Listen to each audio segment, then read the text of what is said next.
రాజకీయ 2020 మ్యాచ్కి 20 రోజుల గడువు ఉంది. ఈ నెల 25 వరకు నామినేషన్ల ప్రక్రియ కొనసాగుతుంది. యలమంచిలి నియోజకవర్గంలో ఎమ్మెల్యే అభ్యర్థులుగా వైఎస్ఆర్సీపీ నుంచి యువి రమణమూర్తిరాజు, జనసేన అభ్యర్థిగా సుందరపు విజయ్ కుమార్ నామినేషన్లను అట్టహాసంగా దాఖలు చేశారు. వీరి గురించి ప్రత్యేకంగా చెప్పనక్కర్లేదు. కాంగ్రెస్ తరపున రాంబిలి మండలం చెందిన సుందరపు ఈశ్వరరావు నామినేషన్ వేశారు.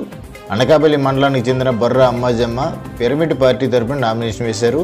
ఉడుమడక నుంచి ఎరిపల్లి కాసులు అలియాస్ కిరణ్ నామినేషన్ వేశారు. మరికొందరు నామినేషన్ వేయడానికి సిద్ధపడుతున్నారు.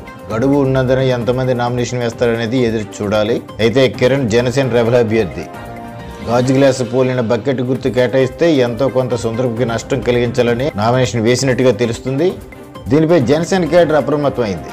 బకెట్ గుర్తు అనేది లేకుండా చూడాలని ఈసీకి ఆ పార్టీ అధిష్టానం మొరపెట్టుకుంది. బకెట్ గుర్తు వస్తే గాజు గ్లాసును పోల్చడంపై ఓటర్లకు అప్రమత్తం చేసే పనిలో పడ్డారు.